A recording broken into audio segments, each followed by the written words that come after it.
adɔfo no Awurade Yesu Kristo no ene anopa yi asɛm a yɛdi ho nkɔbɔ na yɛka ho asɛm the victorious Christ. The victorious Christ. Kristo nkunimdifo anase Kristo a ɔyɛ nkunimdifo yɛbɔ mpae. Yɛwurade ene agifo yɛbɔ mpae ene anopa yi ɛwɔ Yesu Kristo din mu. Yɛda wase sɛ Awurade ma ene de akɔ abɛto yɛ de ate aseɛ. Bosome ɛnan ahyase yɛbɔ mpae wɔ Yesu din mu kwasi de bi kan ɛwɔ bosome ɛnan no mu. Hyira wo din. Yɛmpae bɔ ne sɛ anopa yi wasɛm mutumi ne abɔde emu yɛ nkyɛn. Fo asɛm do yɛ, fo asɛm hyira yɛ, fo asɛm bɔ yɛ ho ban, fo asɛm hyɛ yɛ kura yɛ, fo asɛm pagya yɛ. Na enya w'anim abɔ emu nhyira. Ɛna wase emu Yesu Kristo din. Amen. Ɛnɛ ɛyɛ Palm Sunday ɛwɔ Akristofoɔ calendar no so. Palm Sunday. Palm Sunday. Mɛrɛnkɛnso kwasi da. Ɛnɛ na yɛda a Yesu Kristo ɛtena afunu ba so ɛdi nkunimdie ɛbɔwura Jerusalem sɛ Yudafoɔ nyinaa hene ɛne wiase nyinaa. Amen. Adɔfo no wɔ Awurade Yesu Kristo mu asomdwie ɛnka mu nyinaa.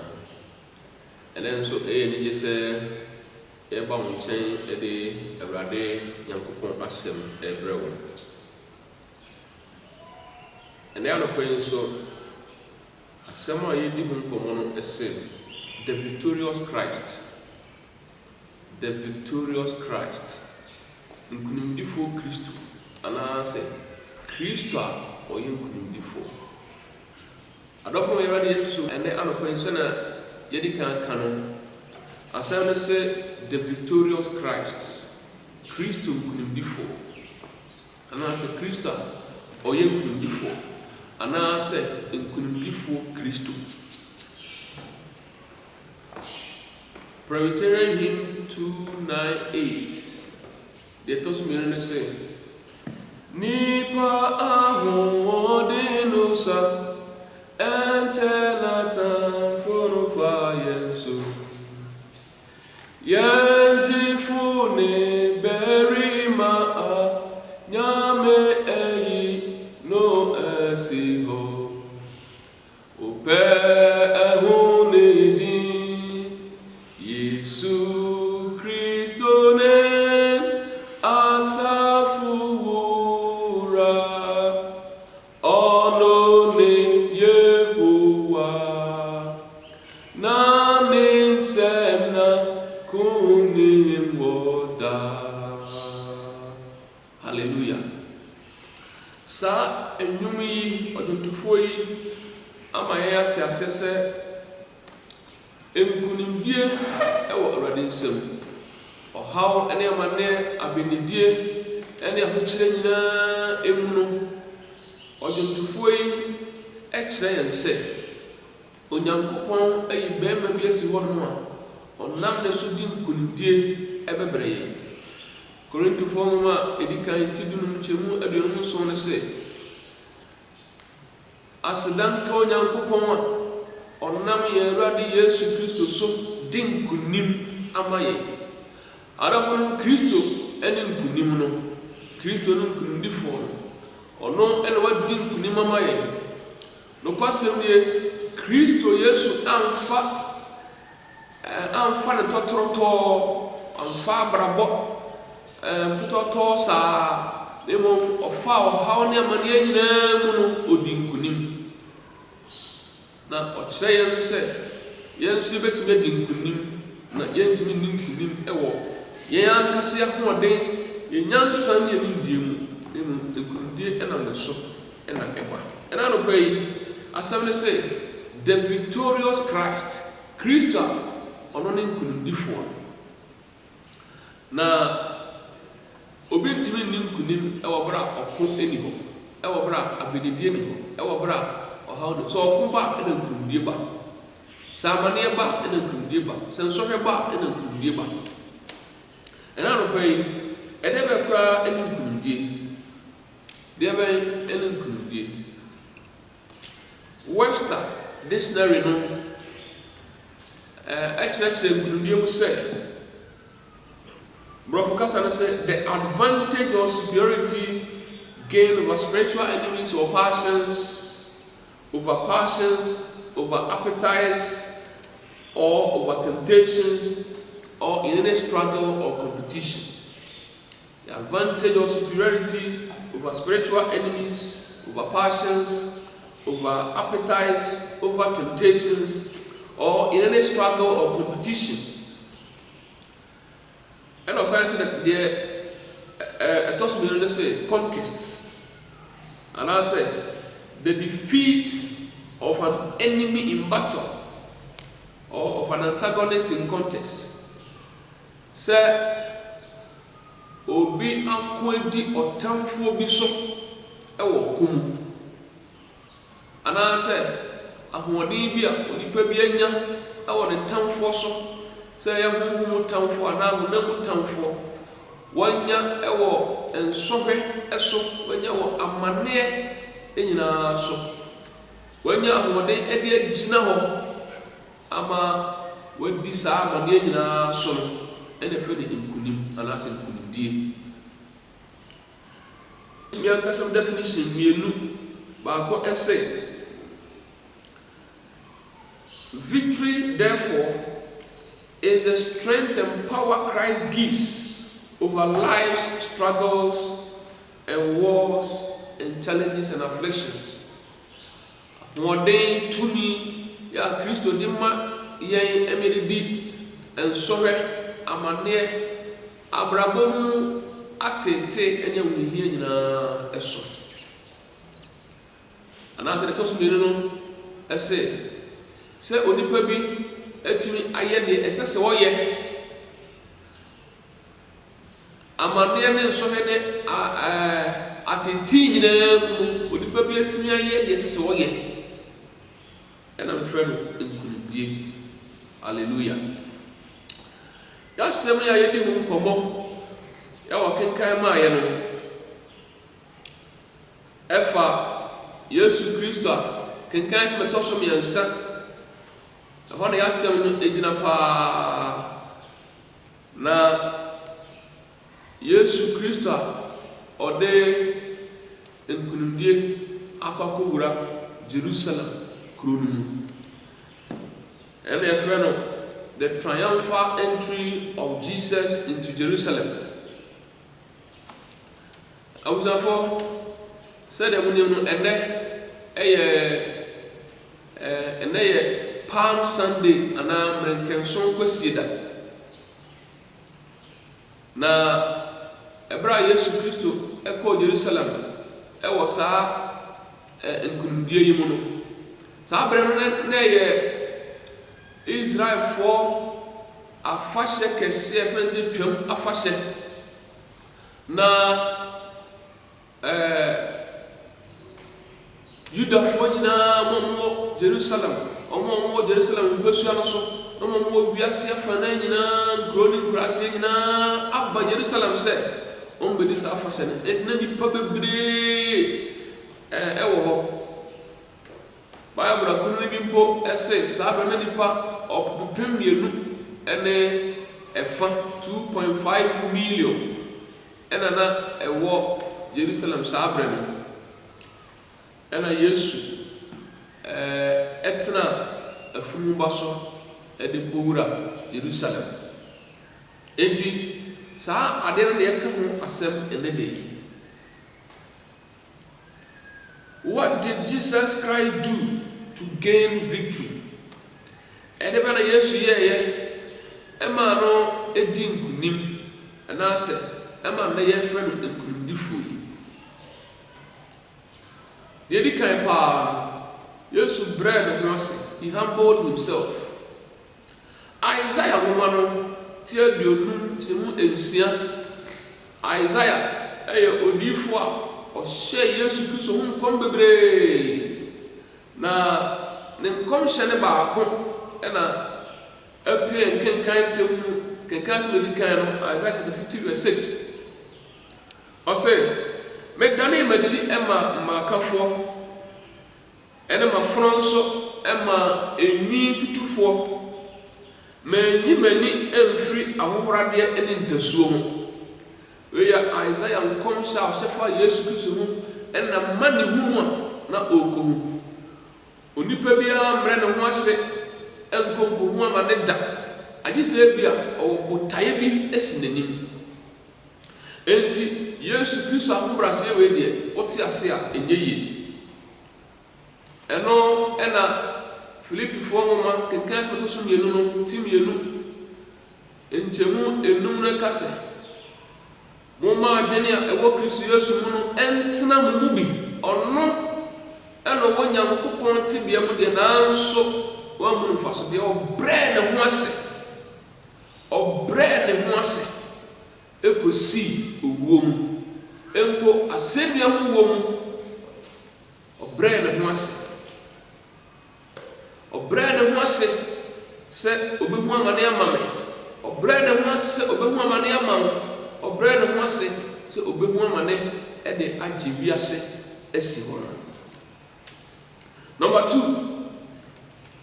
ade Yesu ye yamana edinkunim ene se he was obedient to God even to the point of death. Oye setie ema onyankopon empo ekosi owom bo na dwene po si na dwene pise onye miribia ebetia ewurade na onim se kwa oko Jerusalem no ebra woni twam afahye ekire se ode ne ho ekobɔ afɔde se onyankopɔn aguama ama ode no adi twam no se de bɛya ode bɛyi wiase bɔ no nyina afi hɔ na onim se saa de ya ɔyɛ no na onim se ɛyɛ ne nkunimdie enti ne ma Yesu Kristo ɛyɛ saa de no efi se ɛyɛ nunti ɛno bae wiase kwagye nti ɛno bae de to so miensa ɛne se he did not rebel against God until onyame. Isaiah 55 verse 5 ɛsɛ awurade nyankopɔn abue maso na me nso mantiatua ansan machi. Hallelujah. Isaiah ɛhyɛ Yesu Kristo ho nkɔm sɛ antiatua entia onyame emu obekɔ n'anim akakofa nkunidie. Yet also a 9 said he left his throne in heaven and became a human being. He chose suffering. Philippians 2:5-8 I say o nyankopɔn tibia mu de nanso mu nfaso de ɔto ne ho pan ɛfa akwa tibia ɛto ne ho so to ne ho pan o nyame he left his glory in heaven o jana ni onyama o soro no ɛhɔ ɛba asase so sɛdeɛ bɛya ɔbɛyɛ de onyankopɔn pɛ sɛdeɛ bɛya ɔbɛgye nipa nkwa deɛ ɛtɔ so enum. He was victorious because he fulfilled the prophecy of Zechariah. No for Zechariah ashe already Yesu Kristo ho kom ato ho several years before the prophecy was fulfilled. Zechariah chapter 9 verse 9 will say, rejoice greatly, O daughter of Zion. Shout aloud, O daughter of Jerusalem. Behold, your king is coming to you. Righteous and having salvation is he, humble and mounted on a donkey, on a colt, the foal of a donkey. Pini si diaburusie pi Sion baba huro Jerusalem baba hwe wo hene e ba wo nchen otere no won kwagye ojo na otefurumu so afurumu buruwa oye afurumu berie baso Hallelujah. Among other things, Yesu Kristo Emma Tronsema na di for ne mrano atwafa ne hu bebre ebamu ewo ebra no otiase ne peso na sa Tronsema ya atwafa ne hu ebamu no baako ene Zechariah chapter 9 verse 9. Sebeka so Isaiah chapter 61 verse 1. Enso esenkombi ama Yesu Kristo ema sankomse no ebamu ewo Luke chapter 4 verse 18. Ora kan se awurade nyankopon honhom ewo me so wasra me se me kan sempa enkyere ehiafo. Adofo sa Tronsewia na Yesu nyama ya difo no ne mra no kafa no nyina baamu dia ye nyina nya krado se Tronsemo a wakafa Yesu Kristo mu se obesan babio aba befa ne de akọ. John chapter 14 verse 1 say munyo nyankopon ni na monyim nsumini na me ko akosiesie baabi ama mo na mesan aba befa mo de me akọ mo nchen. Yesu besan babio Edi araforo e wo siesie ye ho se Yesu esan babio dia esiesie ye ho na obefa ne de obefa ho a esiesie won ho na no ye kasa ye beba wiase coronavirus aba wiase enti nipa nyina ensiesie won ho kokoro won sa sanitize won sa entra me nipa ono nipa embemben so ni nyina ye disu pepepe ye ntiamtie nim se ye mpese yare no bechi ye binti arafono me kase se pese se periye pa dia ya fasa na me nyina nya aduma na ne titiro pa ye ntwenme awrade Yesu Kristo ye nsiesie ho entwen awrade emma ye no etoso bi no ebio nso de to so nsia ya Yesu Kristo edi nkunim ama ye ene se otena afumu baso ede no akopie Jerusalem de sa asem asechene se obia ohini bia okokon otena ponkoso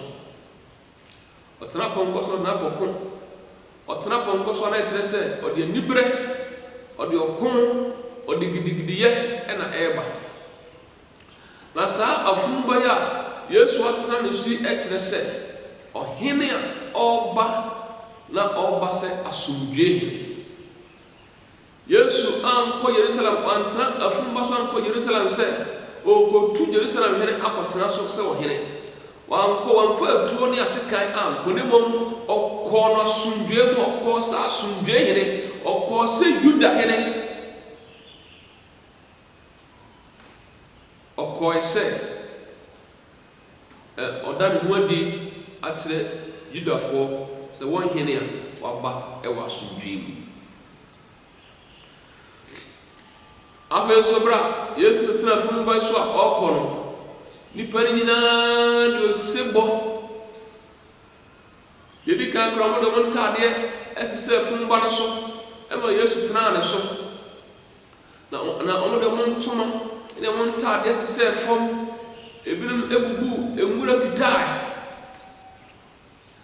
ena omo ehim na nye no kwa no de dede ene osebo etujon Hosanna Yesu ereba Hosanna Hosanna Hosanna asem Hosanna etese save us now jiye ene.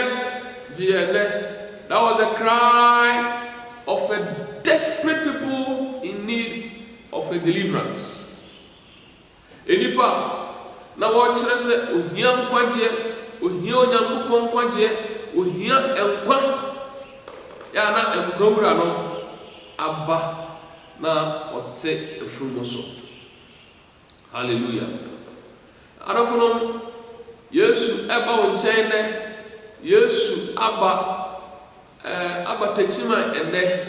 Yesu aba Ghana na ɔbɔwura ɔman no mu. Ɛdɛn na wobɛyɛ, ɛdɛn na woyɛ, ɛdɛn na wo nso wode ɛgye ɔhene yi aba. Ebinom de ɔmo ntoma, ebinom de ɔmo afurumu, ebinom ɛde ɔmo ntaadeɛ, ebinom ɛde brɛ, ebinom de dedeyɛ ɛna gye Yesu awa atu.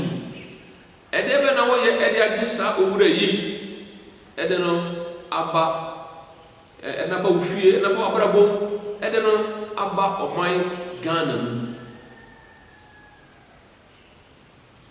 Afei yɛhwɛ the significance of this triumphal entry of Jesus Christ into Jerusalem. Yesu Kristo nkunimdie akwantuo yi a ɔtu kɔɔ Jerusalem yi, na ne ho hia ne sɛ deɛ di kan ɛkyerɛ Yesu Kristo na kokoduro yɛ a ɔwɔ. It showed his courage. Na Yesu nim sɛ, na onim sɛ ɔkɔ Yerusalem no atamfo bebree ɛwɔ hɔ. Asɔfoɔ mpanimfoɔ ne atwerɛfoɔ mpanin na wɔn ahanadwen saa sɛ bɛkae a Farisifoɔ ne Sadusifoɔ nkyɛn ba ne kyɛn abɛbisa n'asɛm abɛsɔ n'ahwɛ. Ne nyinaa mu no wampa na onim sɛ Yerusalem hɔ ara na ɔwɔ. Na onim sɛ ɔkɔ hɔ a asɛm bɛsi, nanso na ɔwɔ botaeɛ nti a ɔkɔ hɔ. Enti ɛmfa ho ne sɛnea ɛdɔm no ɛbɔ gyee ne so, na mpanimfoɔ no deɛ na ɔmo de ɔtan ana ɛhyia no ma ɔmo awe aboa gu sɛ saa bɛrima yi yɛbɛyi no afiri hɔ, yɛanyina mfiri hɔ a ɔbɛha adwene.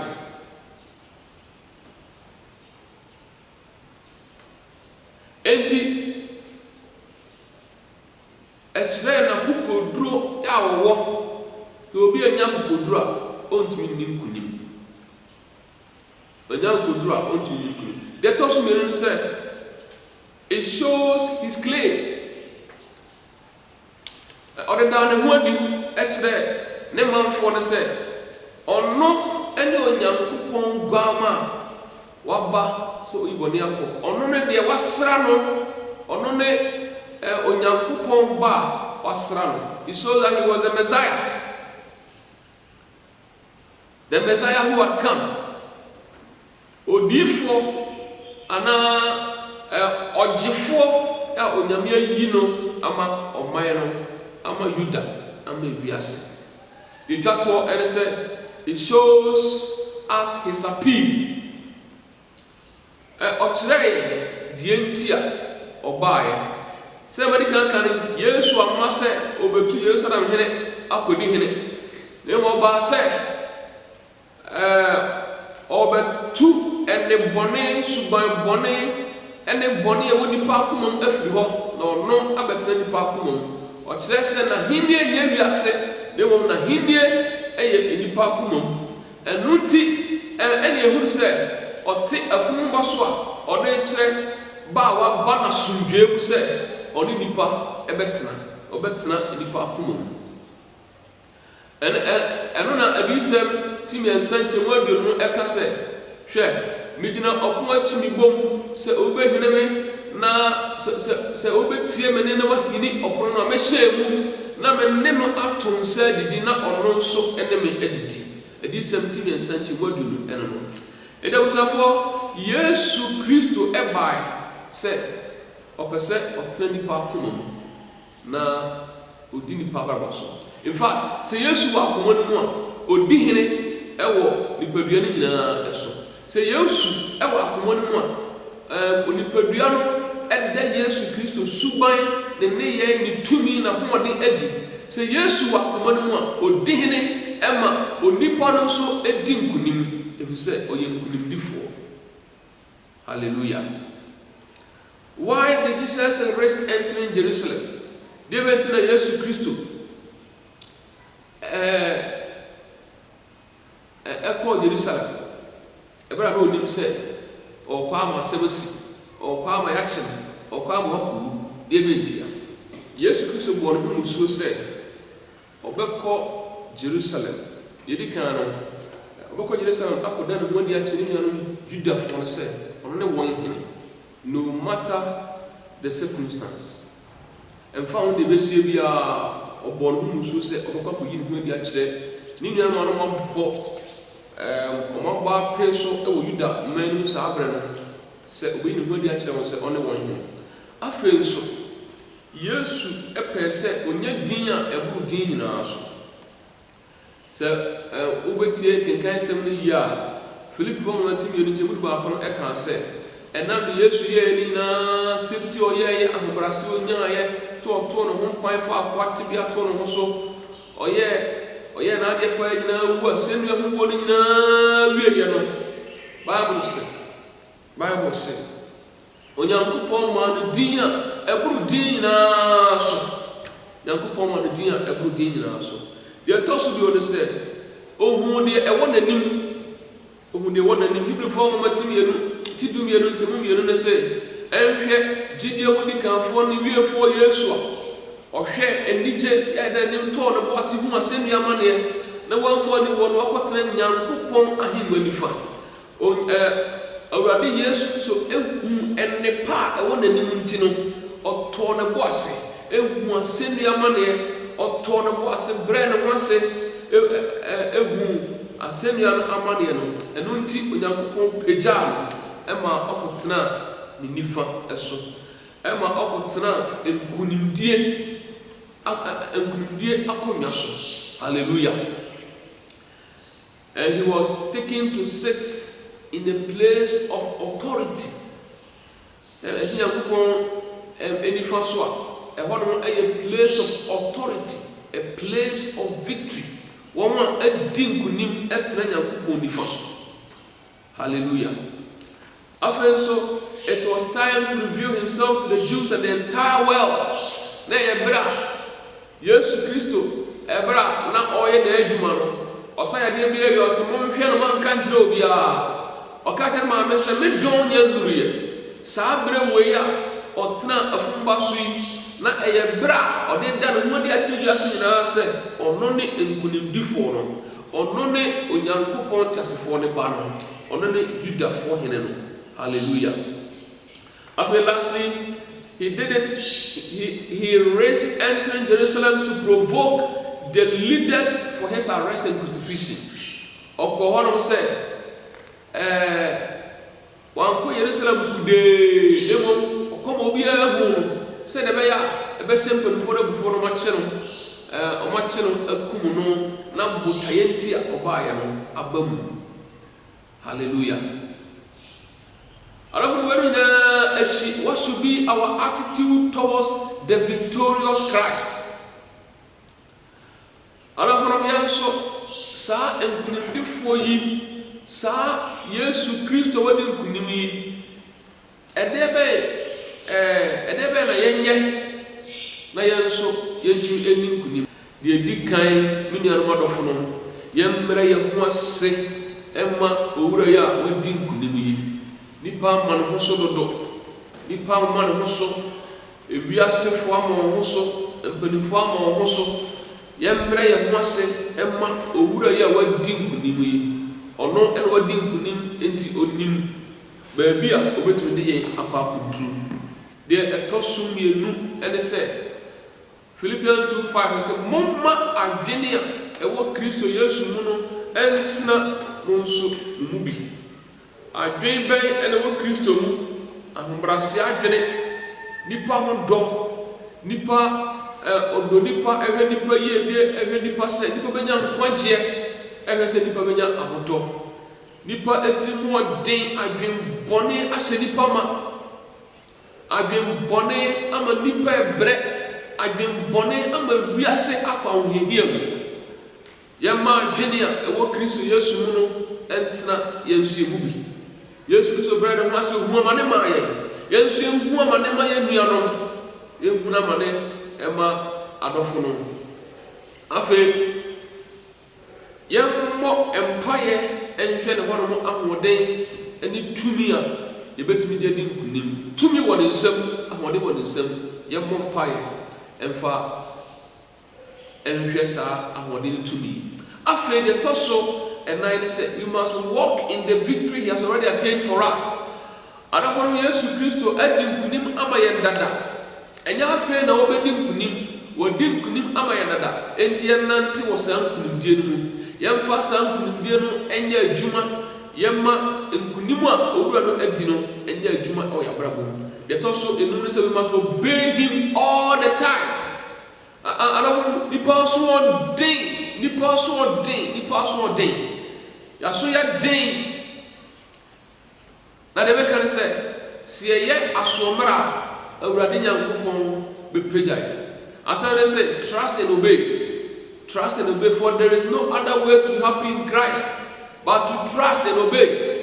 Bibia was a very sincere, Naya Jake Ura atum. Sebasadi, you need to me a Jake ewo asitinem any ababu. Number 4. 2 Timothy chapter 2, verse 3 to 4. Esi mia woni huna manese Kristo Yesu stre nipa. From Protein him 1:4-6. Aka kyerɛ yɛn sɛ yɛnyɛ sɛnea Yesu yɛyɛ Yesu brɛ no ho ase na amanehunu wɔ hɔ na ɔta hɔ na ɔha wɔ hɔ de nanso wamfa ho waman Yesu Kristo ɛde ne ho man ehu na mane empo ɛde maa yɛn sɛdeɛ ɛbɛyɛ a yɛn nuanom bɛnya anigye ɔbɛnya nkunimdie ɔbɛma kɔ ɔmo anim enti yɛn nso yɛn hu amane ɛma wɔ yɛn fi yɛn ho mmɔ afɔdeɛ. The Lord Jesus Christ endured pain, even the pain of the cross. Yesu Kristo ewa semia amane. He submitted himself to be treated like a criminal. Lenso no nye criminal. Ore ho ba for de se yenye ne se criminal na onsi anam enye samaye na yenya enkwagye. Yenye samaye nuano na onyankopon beboa ye. I'm going to say we must work hard for him in times like this. I was a bread to say what are years to so evanchophobia on the year to my day, but you know, I had to my day, a bois, ama, and nema, let me accommodate. We don't want from the upper we are seeing empty. And so sorry, I do so for you, sorry, and found Bible, young for Yamia Simpson, young for Juma day, Yemwa Emma the Ababiasi, intimate and free honor and Conamoto and Breviasi. But they are some Ababiano and Kunim Diwa Homa Wona Jesus. Nani Moja, so ya wana kotem. Ona na semo ya, Ajapade Kasimawo.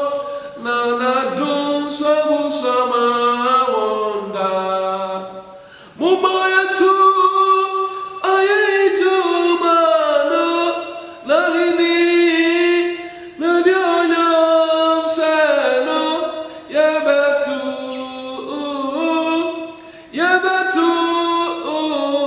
hallelujah jumaya betu enkunim di ehoma Jesus, if you say ordinary including for no, and then I pay as some I do come on say the victorious Christ, Christo couldn't be for no, but I can't as say yes, Christo no or no any including for na Bibia na oppressor or yebia utmi ye.